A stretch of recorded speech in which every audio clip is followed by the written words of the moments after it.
Mais comment toi tu fais pour savoir que quand tu es en train de servir, Dieu aime ça? Parce que avec l'appréciation, avec les commentaires de la foule, comme elle a parlé, ça peut t'aider, mais ça peut aussi te tromper. Donc tu finis d'évangéliser. Ah, homme de Dieu, on commence à mettre, franchement, gloire à Jésus, oyez, oyez, 1000 âmes ont été gagnées. Comment est-ce que toi tu t'assures que au-delà de tout ça, là, de tout ce brouhaha là, le Seigneur qui m'a envoyé les contacts, quels sont tes trucs pour aider peut-être quelqu'un? Ok. Bon, pour moi particulièrement, je regarde cela en fonction de l'objectif que tu veux atteindre au travers de moi. Je prends un exemple. Je vais pas évangéliser dans un quartier, on va en groupe. Et pendant que je suis en train de prêcher, ceux qui sont avec moi sont contents. Oh, tu prêches, oh, Réma. Mais quand j'ai fini tout ça, ça m'est arrivé une fois même, on allait évangéliser dans un quartier à Koumassi. Quand j'étais en train de prêcher, c'était à mon tour parce qu'il y avait plusieurs serviteurs. Je prêchais et ceux qui étaient avec moi, mes frères, waouh, homme de Dieu, waouh, c'est fort. Ces gens de trucs là, c'est fort. Et quand j'arrive à la maison, j'étais content quand on a venu faire le point, j'étais content, j'arrive à la maison, le Saint-Esprit me dit, ok, tu as prêché, tout le monde a acclamé, mais qu'est-ce qui s'est passé? Qui a été impacté? Tu as fait quoi? Est-ce que ce sont tes frères qui étaient censés apprécier ce que tu fais ou bien recevoir? Non. Ils t'ont envoyé pour gagner des personnes, ils t'ont envoyé pour toucher des vies. Mais toi, tu t'es limité seulement à la satisfaction de ceux qui sont derrière toi. Tu as manqué le but. Wow. Donc, à partir de cette expérience, j'ai vu que servir Dieu, c'est pas regarder les autres. C'est regarder l'objectif qui nous appelle à atteindre. Ok. Là, forcément, ça sera agréable à lui. Moi, si j'ai une chose à ajouter, c'est faisons attention à ce que les hommes disent. Faisons attention aux acclamations des hommes. Ça va t'emmener à biaiser ton évaluation. Ce que tu es sur la terre, c'est différent, mais la façon dont tu es perçu par les hommes peut être différente, très différente de la façon dont Dieu te voit. Yes. On a tous cet exemple-là du livre L'Ultime Assaut dont Rick Joyner. Il y a un grand homme de Dieu qui fait des services, qui parle. Si on veut prendre dans notre contexte ici, on va dire quoi? Bon, toi tu es chanteur, on va dire, quand la fille la chante là, même si tu veux pas être disposé, tu vas te disposer. Quand le jeune la prêche là, même les âmes les plus païens de ta famille vont se convertir. Mais tout ça c'est bien, mais est-ce qu'au ciel là, c'est de cette même façon là dont il est perçu? Parce que comme je l'ai dit, Dieu regarde le cœur. Donc faisons attention. On risque de se tromper, on risque de mal évaluer si on veut regarder à tout ce qui se passe sur la terre ici. Tu peux être un grand homme de Dieu, un grand serviteur, et puis là-bas même, tu es au plus bas niveau. Je me rappelle de ce passage-là où les disciples pouvaient demander à Jésus lequel d'entre nous est le plus grand. C'est que même si tu as fait le service, ça a commencé depuis là-bas. Yes. Vouloir paraître, être le plus grand, qui doit être, on va dire, respecté, adulé. Ça a commencé depuis là-bas. Moi, je m'attendais à ce qu'ils disent, peut-être c'est celui qui a fait si. Nous, tous, c'est que Jésus il aime gagner les âmes. Il n'a pas dit c'est celui qui va ramener le plus grand nombre d'âmes. C'est noble. Yes. Une femme de Dieu. Yes. C'est noble. Moi, je pensais qu'il allait dire peut-être, je sais pas, quelque chose qui va dans son sens. Mais à la grande différence, à la grande surprise, il appelle un enfant. Et puis il dit c'est celui-là. Ça me travaille, franchement. Donc faisons attention aux acclamations, parce que les acclamations des hommes ne sont pas les acclamations de Dieu. Plus son exemple nous le montre. Donc pour garder son cœur, là on vient de parler du service qui est agréable à Dieu. Pour garder son cœur, parce que ce n'est pas évident. Comment est-ce qu'on peut y arriver? Déjà, je vais commencer avec l'exemple de Saül. Quand il était allé à la guerre et Dieu lui avait donné une instruction précise. Quand tu vas, tu ne rapportes rien de là-bas. Tu dévoues le pays par interdit. Vous brûlez tout en fait. Et ce qui s'est passé, c'est qu'il a eu peur de la réaction de l'armée qui était avec lui. Il a dit qu'il a eu peur de comment ils allaient voir ça en fait. Donc il a ramené quelques éléments, quelques bétails là, il a ramené au camp. Donc quand le prophète arrive, il dit mais qu'est-ce que j'entends la voix. Il dit que oui, qu'on va offrir ça à Dieu comme sacrifice. Et il lui rappelle mais quelle est l'instruction que tu as reçue quand tu partais en fait.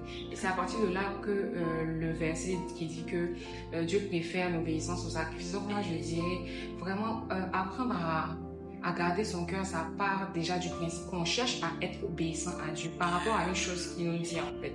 Donc, si je sais que cette prédisposition de cœur, je ne me sens pas vraiment à l'aise. Vous savez, la première personne avec laquelle on peut être vrai, c'est nous-mêmes en fait. Yes. On sait quand une chose vient de se passer, quelqu'un vient de recevoir les louanges et qu'on aurait voulu être à sa place. On sait à l'intérieur de nous ce qui se passe. On sait ce qui se passe quand certaines paroles tombent dans nos oreilles. On sait tout ça en fait. Donc c'est déjà commencer par être vraiment vrai avec soi-même en fait.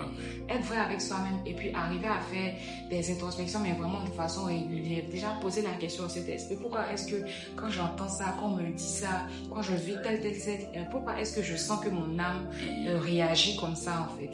Et là, Dieu va forcément te ramener à ce qu'il dit en fait.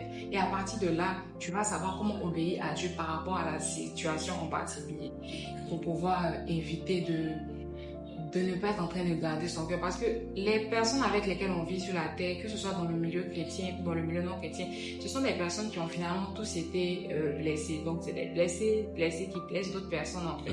Donc à moins que les personnes qui forment notre cercle ou notre environnement sont franchement toutes guéries, ce qui va vouloir dire qu'on ne sera absolument pas blessé. On va recevoir des choses qui vont venir titiller les zones, les aspects de notre vie qu'on n'a pas encore vraiment travaillé, sur lesquels on n'a pas encore laissé Dieu pleinement établir son règne. Donc c'est vraiment s'assurer qu'on est toujours en train de faire un check-in, d'où l'importance d'un bilan en fait. Quand tu fais ton bilan mensuel, tu fais ton bilan hebdomadaire, tu te poses de savoir qu'est-ce qui s'est passé cette semaine, comment est-ce que j'ai vécu ça, comment est-ce que j'ai ressenti ça, et amener cela à la lumière de Dieu, devant Dieu, pour qu'il puisse t'aider à pouvoir prendre des décisions et prendre des résolutions qui vont pouvoir aider. Comme je disais aussi en début, c'est qu'une habitude qui était acquise depuis longtemps, on la transforme à partir de nouvelles habitudes.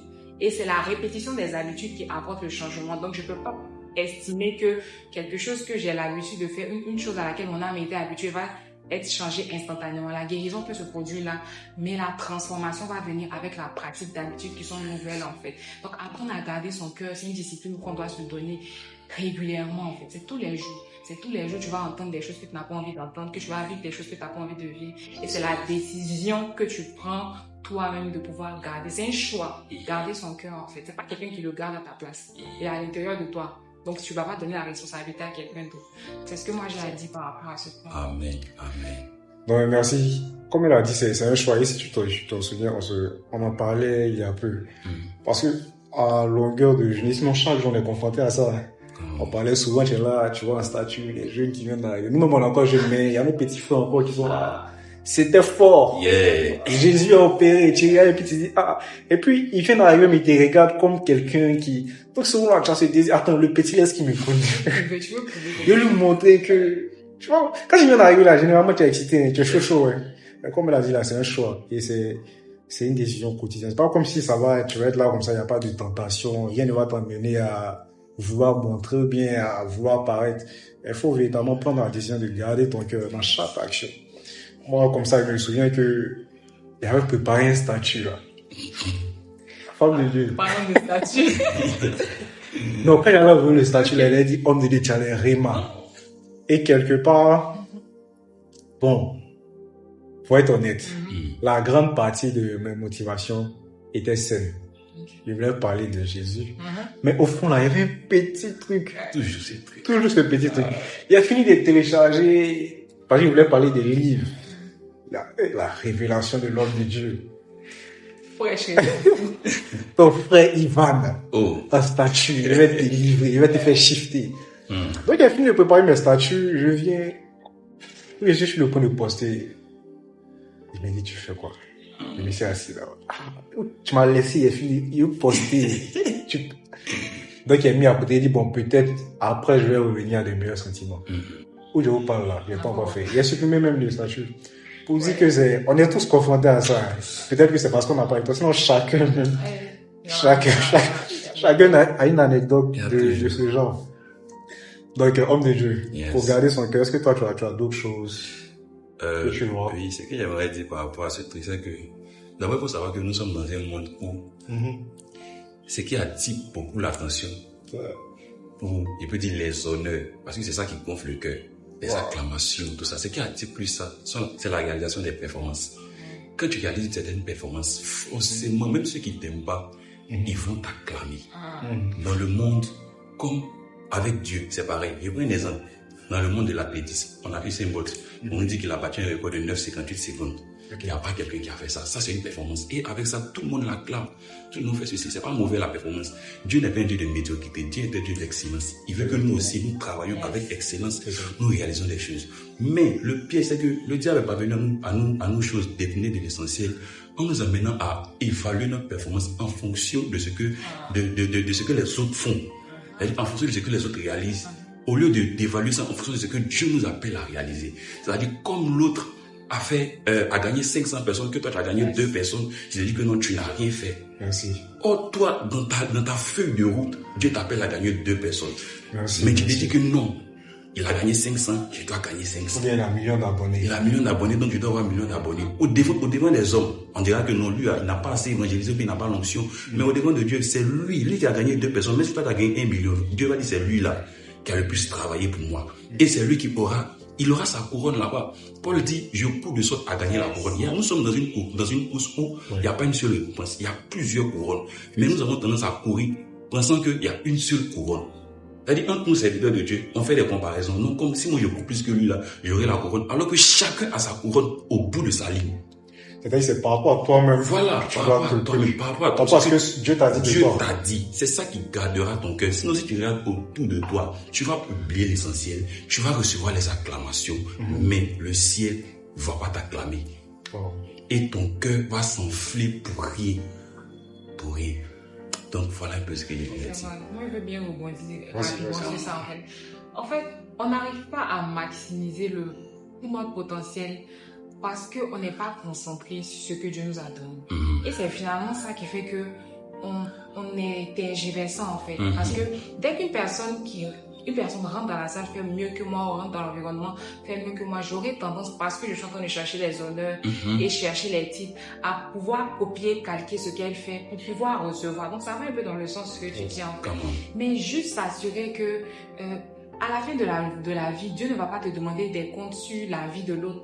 Parce qu'il t'a appelé à vivre une vie, en fait. Donc, les comptes que tu vas rendre, c'est les comptes en fonction de ce que de ce qu'il a prévu d'avance, les plans qu'il a préparés d'avance pour toi. C'est par rapport à ça que tu vas rendre compte. Donc, si tu maximises ta vie à être occupé, à devenir une personne que Dieu ne t'a pas appelé à être, finalement, qu'est-ce que tu fais, en fait? Dieu nous a donné absolument tout pour être qui on doit être et pas une personne d'autre, en fait.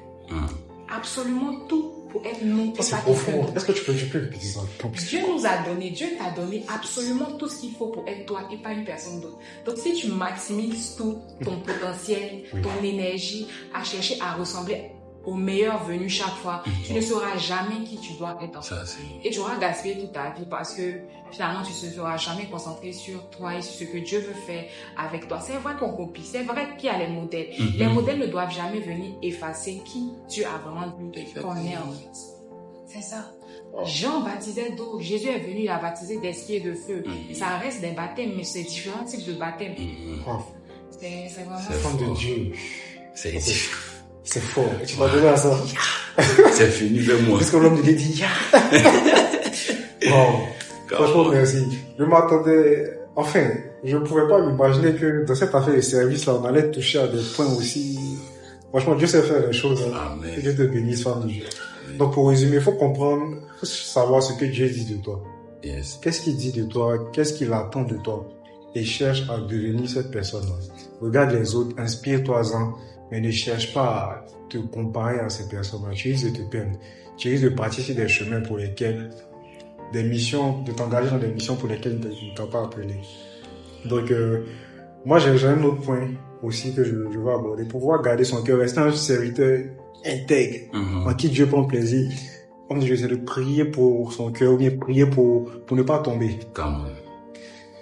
Ceux qu'on voit, ceux qui sont enflés ou bien ceux qu'on les regarde, c'est facile de parler, mais hier ils étaient comme nous aujourd'hui.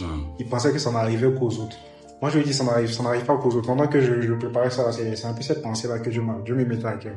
C'est de prier, ne pas penser que tu es trop arrivé, ne pas penser que tu en sais trop. Aujourd'hui nous sommes en train de parler, on va dire bon, on parle dans d'autres contextes, on pourrait dire qu'on donne des conseils à des personnes. Donc, on pourrait t'emmener à se dire que nous, on est épargnés. On sait un peu qu'il faut éviter l'orgueil, il faut éviter tout. Donc, on est épargnés, mais c'est faux. Demain, l'orgueil que nous trouvons, on a dit tout à l'heure que c'est une affaire de jour au jour. Donc, c'est de prier continuellement et avec sérieux pour ne pas tomber. Parce que ça a des conséquences graves. Si ton cœur s'emporte, tu risques de dévier. Et si des personnes te suivent, tu risques d'entraîner ces personnes. Donc, c'est de prier pour que Dieu te fasse la grâce de rester concentré, Prier pour ton cœur. Quand tu fais une action, tu fais une chose et tu sens que ça commence d'après les gens, ça commence à faire gnem dans ton cœur, là. Faut te revoir, il faut prier sincèrement. Faut prendre ça très en cœur, très au sérieux, parce que c'est comme une bête. Tu vas la nourrir au début, elle est belle. C'est bien de jouer avec elle, mais quand elle va grandir, elle va t'avaler. Donc c'est de prier pour son cœur. On n'est pas à l'abri du tout. Tant qu'on est sur cette terre, il y aura toujours des tentations, il y aura toujours des propositions, il y aura toujours des gens qui vont te faire sentir que tu n'es pas point. Toi aussi, tu vas vouloir réagir quand même. C'est moi, après tout. Comme moi, il faisait ça à Gagnola, toi, tu étais là. Comme moi, il faisait ça ici, tu étais là. Quand il prêchait à Dabou, là, tu étais là. Tu viens d'arriver, ça vient toujours. Les nouveaux convertis vont toujours venir pour nous frustrer. Ça vient toujours. Yes. Ça vient toujours. Il y a des points qu'on n'a pas eu le temps d'aborder ici, mais ça vient toujours. C'est comme je veux dire, ce que Dieu m'a mis à cœur, c'est de prier. De toute façon, tu pries pour gagner mari, mais tu pries pour gagner femme. Sorti. Faut qu'on le dise. C'est sorti. Faut prier pour ne pas que ton cœur, parce que le cœur, c'est la base de toute chose. Si ton cœur s'est emporté, Dieu ne prend pas plaisir en toi. Dieu ne prend pas plaisir en toi. Parce que si ton cœur, si tes motivations ne sont pas bonnes, tout ce que tu vas faire, c'est périmé. Si c'est périmé, ça n'a aucune valeur. Peut-être on va t'acclamer ici, mais tu t'en vas aussi là-bas. Tu penses que on te connaît même pas. Limite même peut-être tu es vigile. Et ça, c'est par la grâce de Dieu. Il faut m'écouter. Donc, prie pour ton cœur. Prie pour ton cœur comme si, prends le sujet là véritablement à cœur. Un deuxième point aussi. Le fait d'avoir des conducteurs, des responsables, des bergers, ça empêche de dériver. Ça empêche de dériver. Vous savez des choses par rapport à ça? Ouais, franchement, ce que tu dis, c'est vrai. Parce que quand tu as quelqu'un au-dessus de toi, tu es naturellement maîtrisé. Tu veux sortir, tu veux te démarquer, tu veux qu'on te voie aussi. Mais tu te rappelles de cette parole de Jésus qui dit, si tu ne fais pas ce qui appartient à autrui, qui va te confier pour toi? Donc, tu es obligé de te mettre derrière quelqu'un. Et quand le temps de Dieu viendra, lui va te confier pour toi, pour qu'on puisse te voir. Mais pour l'instant, cache-toi. Même si la personne ne dérange pas, toi-même cherche à te mettre derrière quelqu'un, pour toi-même ta propre sécurité, pour toi-même ton cœur. Voilà. C'est biblique, c'est Dieu qui a voulu les choses ainsi. C'est Dieu qui a voulu les choses ainsi. Si tu n'as pas de personnes qui sont établies sur toi pour te conduire, c'est pas prophétie. Tu risques de tomber dans tout ce dont on a parlé. Tu n'as même pas arrivé là. Tu n'as pas arrivé là. Notre pasteur pouvait parler, il faisait sortir des livres. Qu'aujourd'hui, quand lui-même il s'assoit et puis il lit là. Est-ce que c'est pas, dans le temps, il n'était pas convaincu que c'était Dieu? Est-ce que dans ce temps, quand tu es là et puis par exemple, quel exemple je peux prendre? Tu vas faire sortir une affiche, shift, et puis tu mets ta photo, et puis tu es là, ça que c'est pas Dieu, c'est une œuvre de Dieu, c'est pour évangéliser. Mais s'il n'y a pas quelqu'un pour te dire, mon ami, tu fais quoi? Il fasse comme ça. Tu es perdu. Donc, avoir des gens qui nous truquent, par la grâce de Dieu, toutes ces personnes que vous voyez réussir sur ce plateau-là, nous sommes conduits par des gens. On crie sur nous. On nous dit, fais ceci, fais ça. Jésus même. Dans la commission. Avant de commencer ça, on a fait chose. On s'est pas levé parce que on croit que ça va t'empêcher d'être truc. Et souvent là, et le thème là, ça suit un cheminement. Quand tu commences à mentir, tu penses que tu es trop arrivé. Tu penses que 2-3 remarques, tu as fait tomber 2-3 personnes là, tu penses que c'est fini. Ça ne fait que commencer. Emmanuel, le serviteur Emmanuel disait ça la dernière fois. Il dit, on mesure ta maturité, ta capacité à te mettre sur quelqu'un qui veut se faire. Donc quand tu es là et puis tu penses que tu te crois au-dessus de tes frères, tu viens de commencer là. Donc cherchons des personnes pour nous. Amen. Cherchons des personnes, prions. Amen. Donc je pense que là, on va conclure. On a parlé de cette affaire. Qu'est-ce qu'on doit retenir? On va passer par quoi? Il la laisse réfléchir. Elle va sortir quelque chose. Qu'est-ce qu'on doit retenir? Sur 3 ans, c'est quoi l'essentiel dans le service?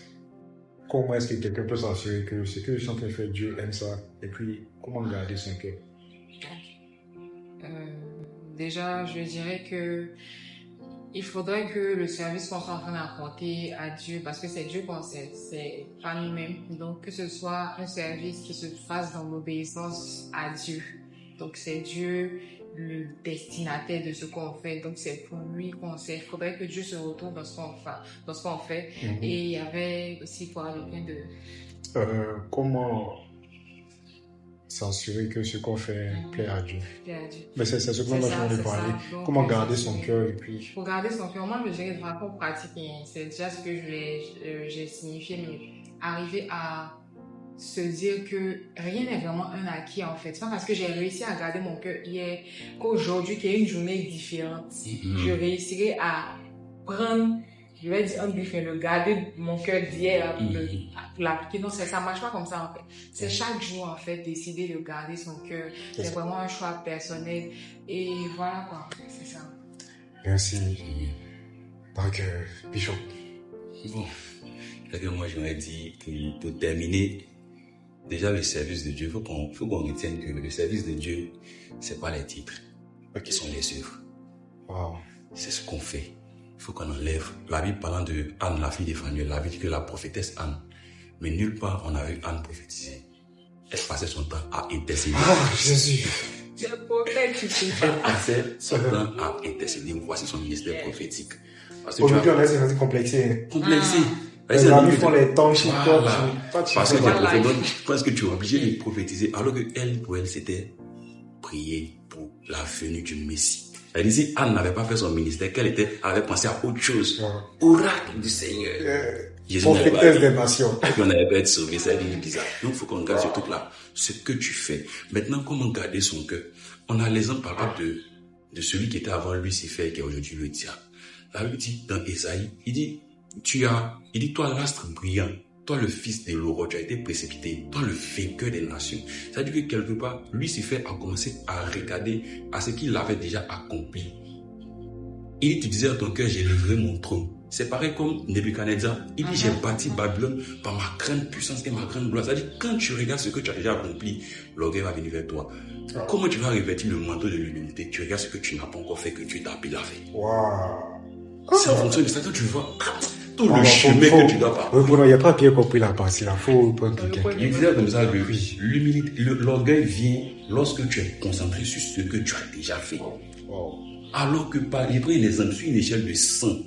Dieu t'appelle à faire quelque chose de 100, mais toi tu as réalisé que 2. Mais dans ces 2-là, tout le monde acclame. C'est grand, mais que ces 2, c'est grand. Mais toi tu vas regarder ces 2-là pour dire que tu as déjà fait beaucoup de choses. Alors que tu as encore 80, ou mais je dirais 98 à faire. Donc quand tu regardes les 90, tu dis non mais les frères, j'ai fait 2, mais j'ai encore rien fait. Je ne suis pas encore arrivé quelque part. J'ai beaucoup de choses à faire. Et quand tu regardes ça, forcément tu vas revêtir le manteau de l'humilité. Il dit, garde ton cœur, puisque toute chose. Tout à l'heure, pendant qu'on parlait, le Saint-Esprit m'a soufflé cette parole. Il dit, il m'a rappelé la parole qui dit, garde ton cœur, puisque toute chose, parce que de lui viennent les sources de la vie.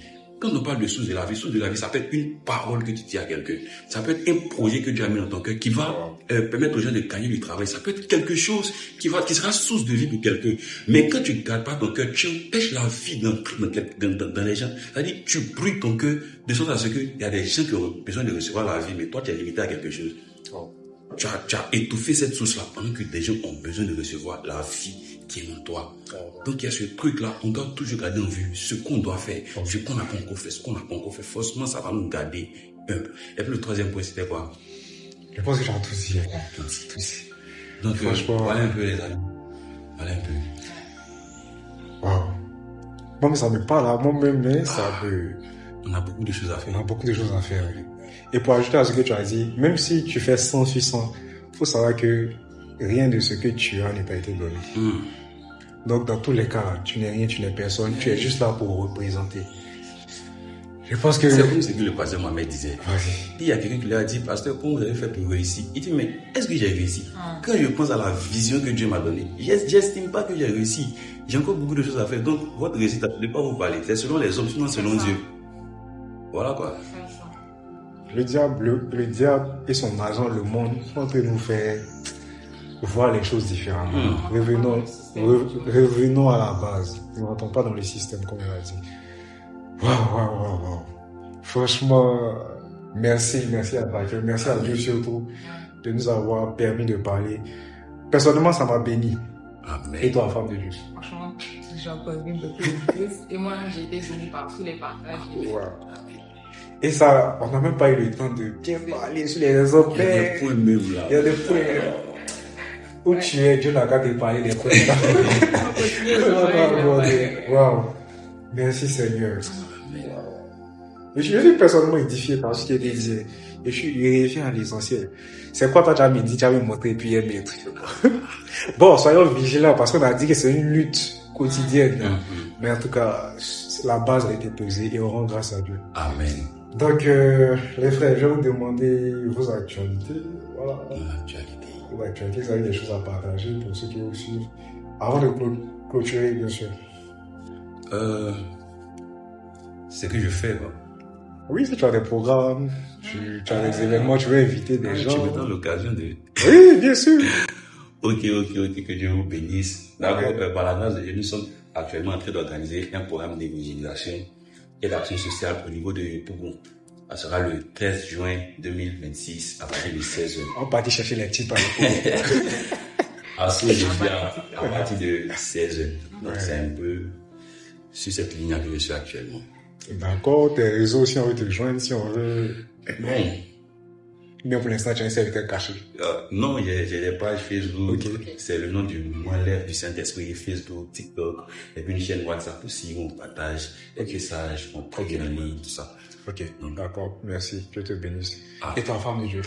Je dirais, on aura un brunch, donc en décembre, généralement c'est la période à laquelle on tient... Pourquoi si les hommes sont invités? C'est la période à laquelle on tient un brunch.